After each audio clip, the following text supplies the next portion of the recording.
Hi, everybody. Good morning or good afternoon, good evening, wherever and whenever you are. Teacher Luke is here.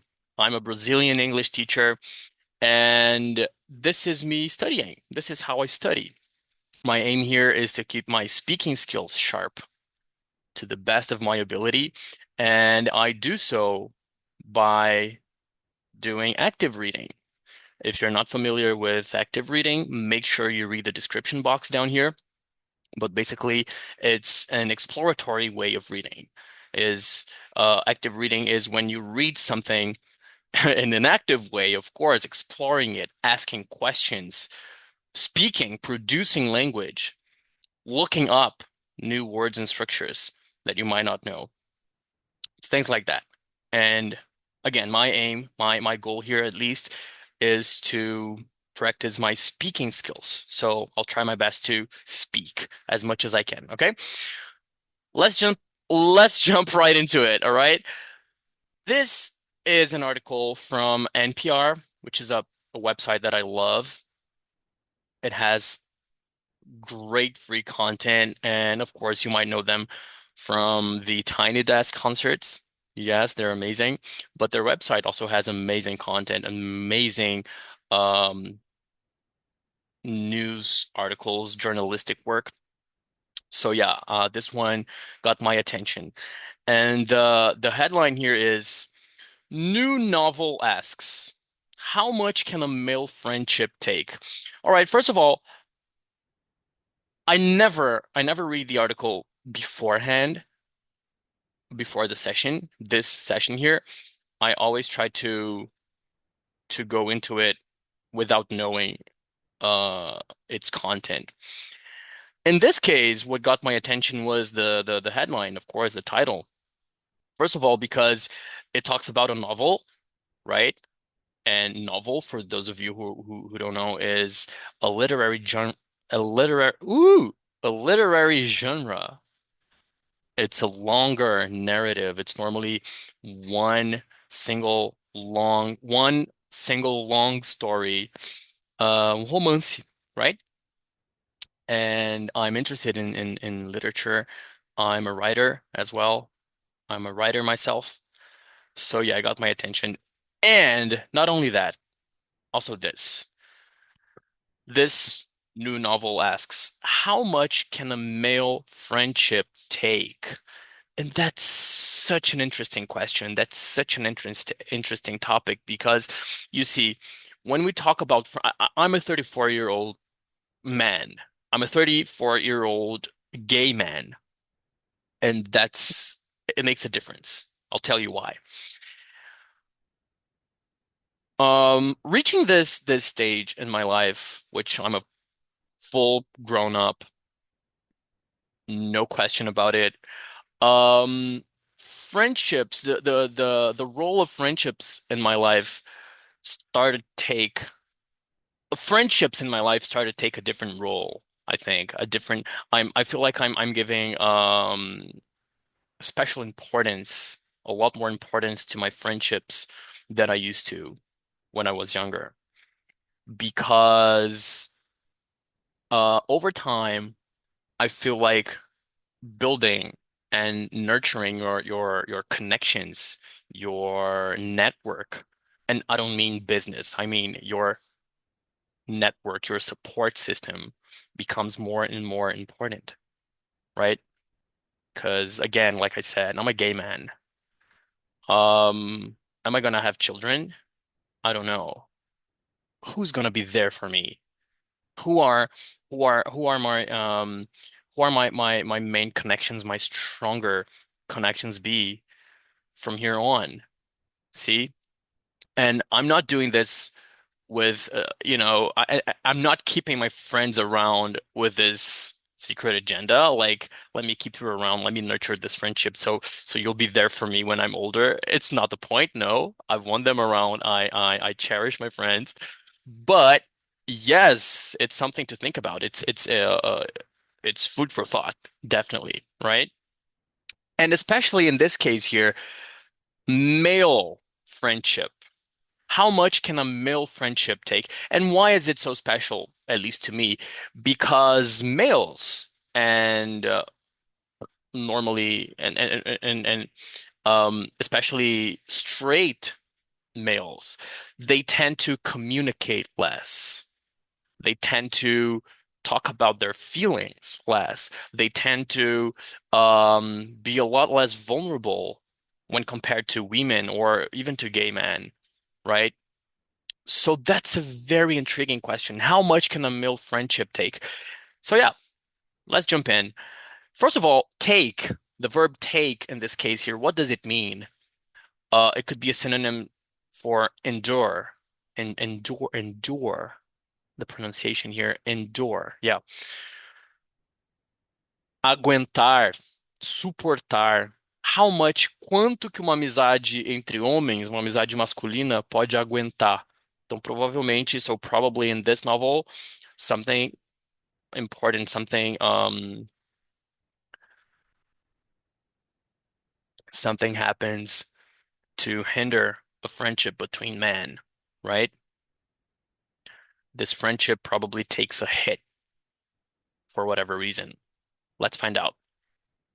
All right, so this was posted today, this morning, and was written by Andrew Limbong.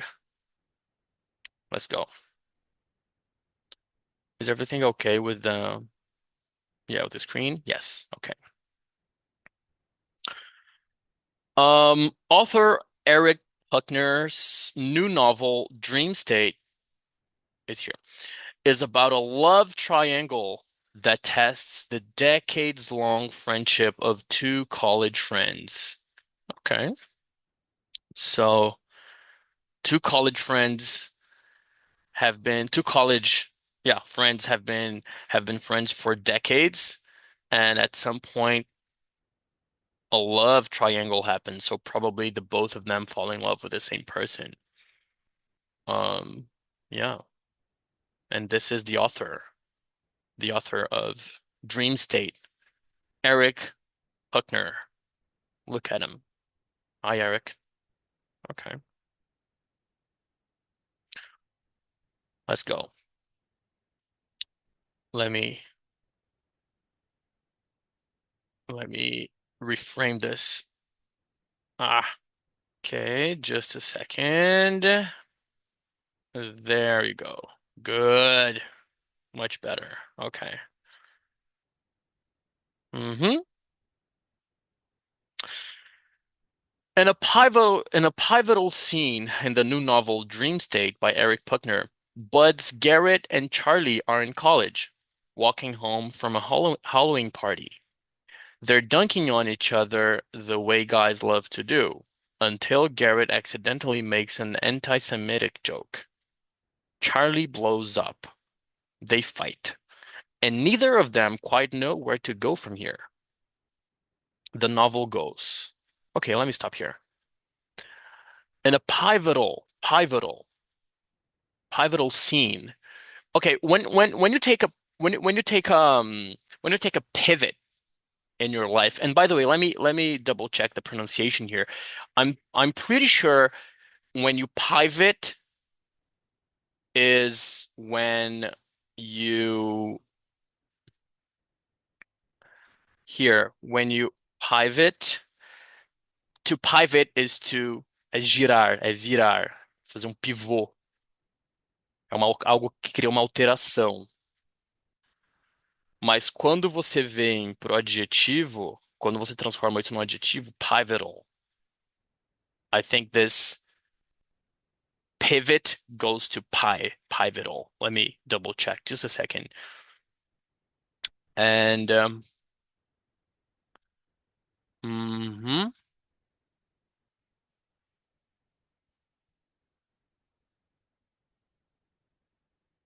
Ok, pivô, eu falei girar, não é girar, mas é sustentar, né? No sentido de pivô, assim como o pivô no vôlei, que recebe aquelas pancadas e tal.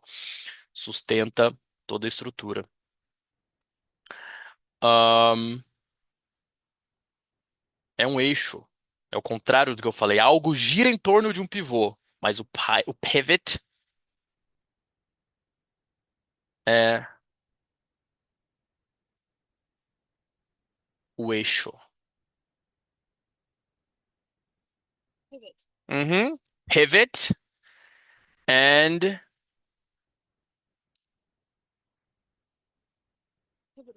pivotal. Eu errei. I made a mistake here. So the noun is pivot and the adjective is pivotal. It's not pivotal.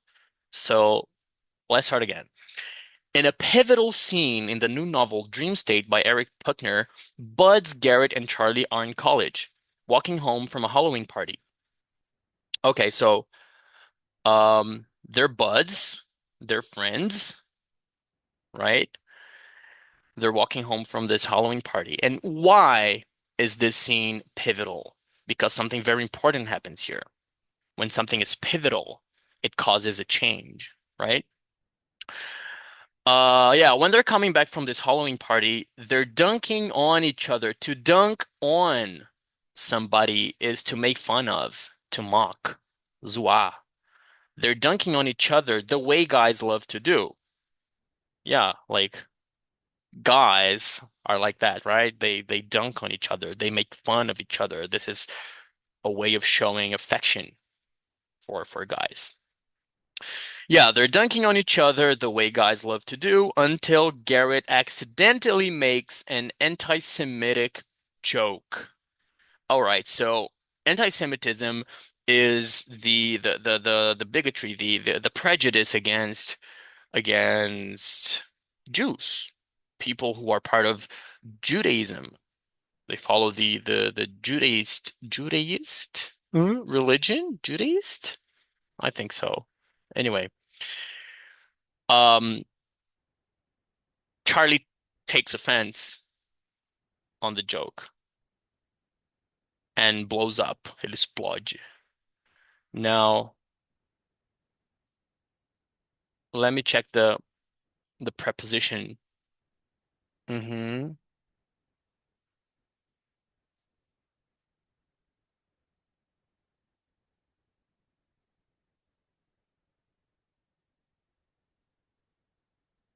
Um, yeah, no.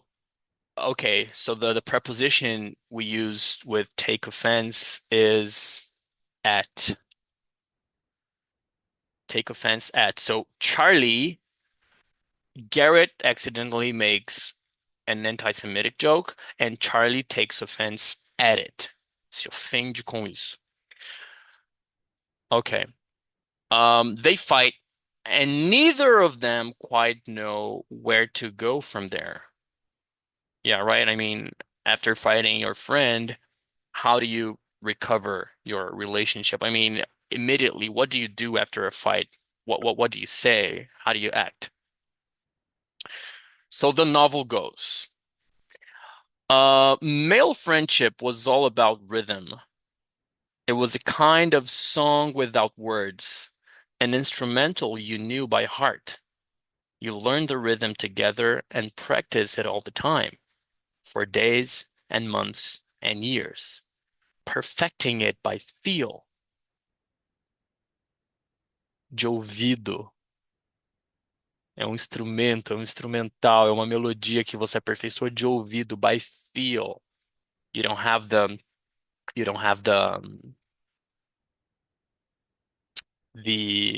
partitura, the notes board. It's not that.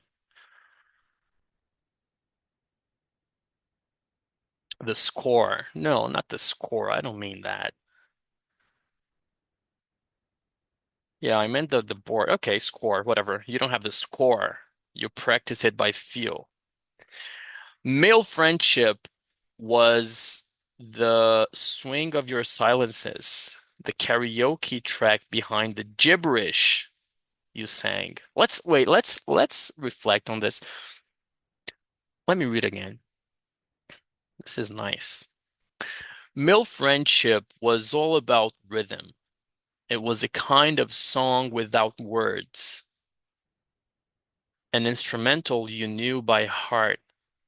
You learned the rhythm together and practice it all the time for days and months and years, perfecting it by feel. It was the swing of your silences. Ooh, the swing of your silences. Yes, no communication because they're men, right? They're men, and this is about male friendship. And like the title, like the headline suggests, it's specifically about male behavior, right? The swing of your silences is beautiful. O balanço, vai e vem dos seus silêncios, as coisas que você não comunica, mas vocês convivem e a amizade vai se consolidando nisso. The karaoke track behind the gibberish you sang. A música do karaokê por trás das coisas que você cantou que não são a letra. Gibberish é quando você fala blá blá blá blá blá. Sabe, você não tá falando uma coisa. Não são palavras. It's gibberish. Male friendship. Okay. The rhythm itself said the important things, the non-jokey things, so you wouldn't have to. Still, there are times like this, rare ones, where it wasn't enough. Okay. When there male friendships are normally like this. The swing of your silences, you just go with the flow. You normally don't communicate your feelings. You normally don't um ask for things. You don't show unsatisfaction. You don't, we're just buddies. We're just the guys, right? And but come times when it's necessary, when something pivotal like this happens and it's a call to action. I mean, you have to do something about it. You must do something about it. You must communicate. One of them uh made an anti-Semitic joke.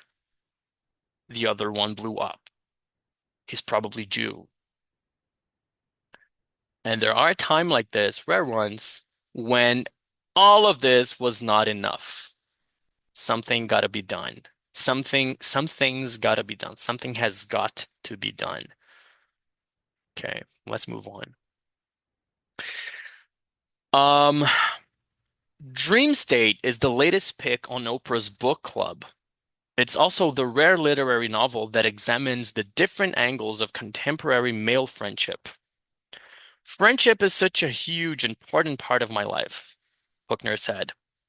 I felt like I wanted to write something that I wanted to read, but didn't, as far as I knew, exist in the world. Okay. I felt like I wanted to write something that I wanted to read, but didn't, as far as I knew, exist in the world.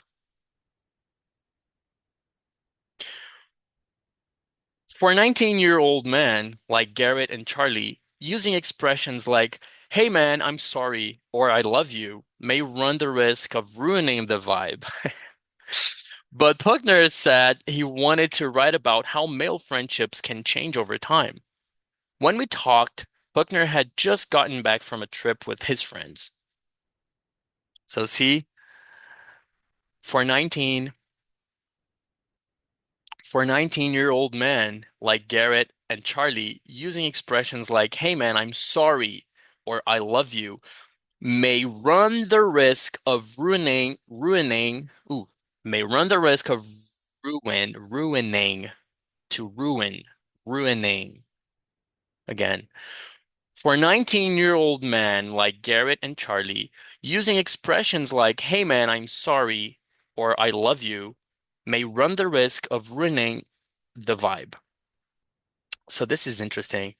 See, showing your feelings or communicating how you feel for young men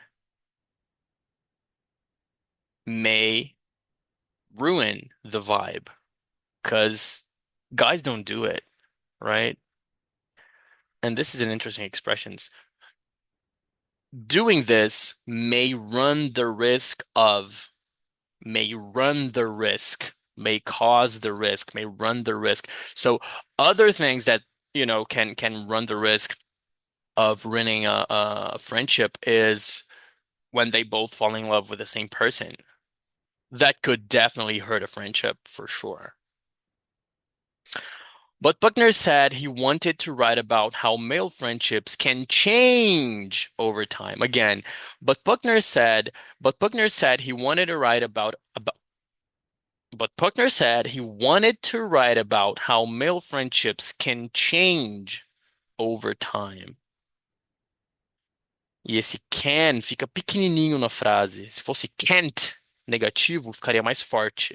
Mas ó, can change over time. But Puckner said he wanted to write about how male friendships can change over time. When we talked, Puckner had just gotten back from a trip with his friends. So I wonder how his friendship with his friends have changed over time, right? It probably has since he's writing about it. I mean, since he thinks about it. His own friendship with his own friends has probably changed a lot over times. Maybe he was one of those guys who would never say, "Hey man, I'm sorry," or "I love you" to his friends, right? Because that may run the risk of ruining their vibes at the time. But now they're older, they're more mature, and probably their views on life changed, and the way they behave changed, has changed.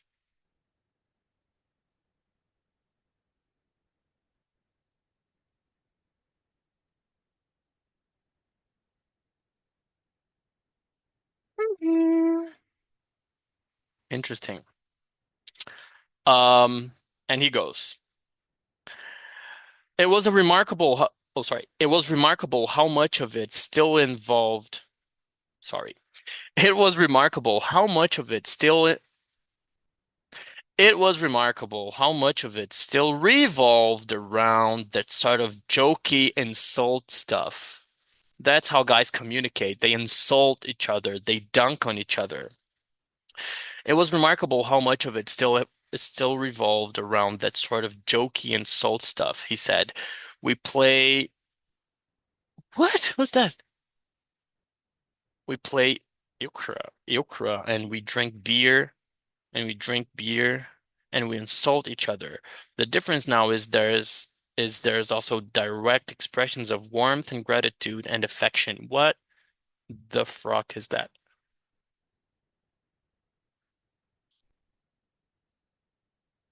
Uh, euchre é um jogo de cartas de truco, popular nos Estados Unidos, Canadá, Nova Zelândia e Grã-Bretanha. O objetivo é ser o primeiro time a atingir 10 pontos. Nossa, se for como truco, incrível, não fazia ideia que existia isso. Muito tempo que eu não jogo truco. How do you pronounce this? Euchre. Euchre. Okay. So again, it was remarkable how much of it still revolves around that sort of jokey insult stuff, he said. We play euchre. No, we play euchre. We play euchre and we drink beer and insult each other. The difference now is there is also direct expressions of warmth and gratitude and affection. Beautiful. Yeah. See, their friendship has changed. Is still changing over time. A classic love triangle. The novel opens with a beautiful Edenic, Edenic, isso aqui é referente a Éden. Edenic, yeah.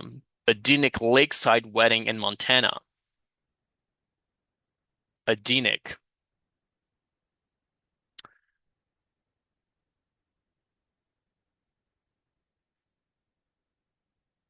I want the definition. Uh-huh. Edenic. Edenic, Edenic. Edenic, relating to or characteristic of the Garden of Eden, né? Referente ao Jardim do Éden. Então, the novel opens with a beautiful Edenic lakeside wedding in Montana. So this wedding in a was not indoors, was not in a closed venue. It was lakeside. It was by a lake in an Edenic landscape. It was a beautiful, bucolic, natural place, right? Uh, Bride and groom, Cece and Charlie, see, Charlie from the beginning. Bride and groom, Cece and Charlie are set to be married when a bout of norovirus spreads through the wedding party. No. Leaving a portion of the guests hurling chunks. Hurling chunks, what does it mean? Hurl chunks. Yep, as I thought. Hurling chunks is a slang term that means to vomit, right? They're hurling chunks. Like, okay. Chunks, chunk é pedaço. Chunk é uma porção, assim, pedaço. Chunk. So let's go again.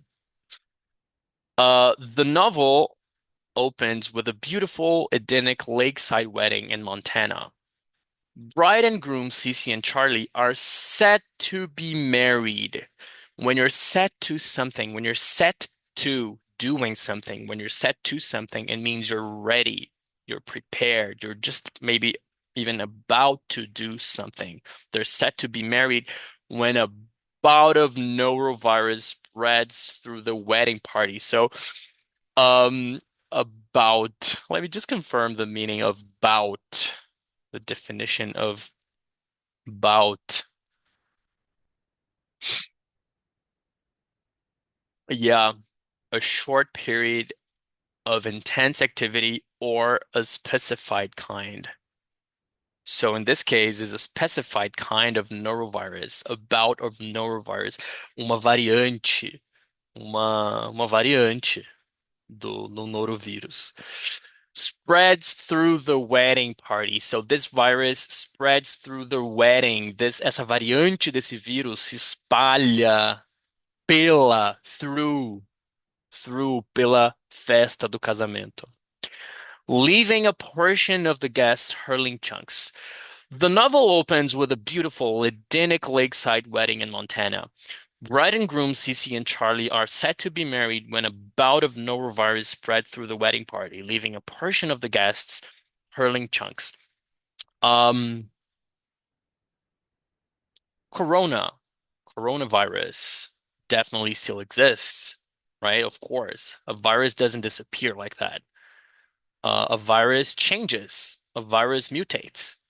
So now there are probably different bouts of coronavirus spread through our population, right? It's a new bout of a virus.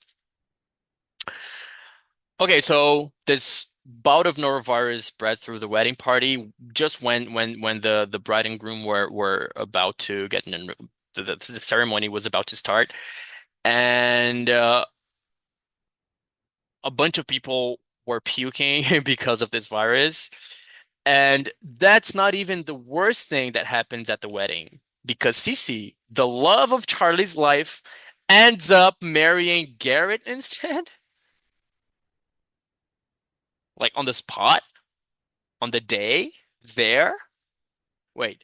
And that's not even the worst thing that happens at the wedding. So they're talking about that occasion. And that's not even the worst thing that happens at the wedding, because Cece, the love of Charlie's life, ends up marrying Garrett instead. Okay. Instead, em vez de, no lugar de. So Cece, who's the love of Charlie's life, ends up marrying, acaba casando com o Garrett em vez do Charlie. Okay. I wanted the book to feel it I wanted the book to f sorry. I wanted a book to fill in its first 100 pages like an old-fashioned Russian novel. That this was a love story that turns into a love triangle, Buckner said. But he wanted to do something more ambitious in the second half and show how the mistakes this trio makes have ah, have repercussions not only for themselves, but for their children and the next generation. Novelão. Okay, I like that. I wanted a book. I wanted the book. I wanted the book to fill it. I wanted the book to fill in its first 100 pages. First 100 pages. I wanted the book to fill in its first 100 pages like an old-fashioned Russian novel. You know, the Russian novels are notorious for being dense and long and tackling family issues, talking about like complicated, intricate meshes of people. Um, the story's tangling and in complicated ways and profound, deep, with profound and deep consequences to the generations to come, right? So yeah, he wanted this book of his to feel like that, a Russian novel, the big classics. That this was a love story that turns into a love triangle, Puckner said, but he wanted to do something more ambitious in the second half and show how the mistakes Trio makes have repercussions not only for themselves, but for their children and the next generation. Okay. Um, Puckner touches on, I like this. Yeah, he touches on the marriages. He talks about this. Puckner touches on the marriages, careers, and kids that come out of the triangle, but also how his characters react to a changing world. The book is set in Montana, and as times goes on, the air gets a little dirtier. The lake gets drier. Puckner said the way his characters' lives paralleled climate change's effects on the American West felt serendipitous. Wow, okay. Puckner touches on the marriages, careers, and kids that come out of the triangle, but also how his characters react to a changing world. Yeah, because the world is changing. How is it changing? The book is set in Montana, and as times goes on, the air gets a little dirtier. The lake gets drier. Two good expressions here to touch on the marriages and as time goes on. So to touch on is to talk about a subject, right? Is to mention a subject. So for example, um, Crime and Punishment, which is a Russian novel by Dostoevsky, touches on the consequences of a crime, touches on poverty, touches on a man's limits. What can make a man cross his limits? And family relationships, it touches on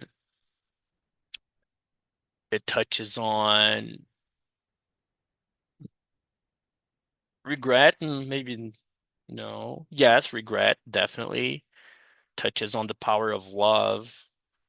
It touches on redemption in a way. Yeah, maybe what I meant was redemption in place of regret.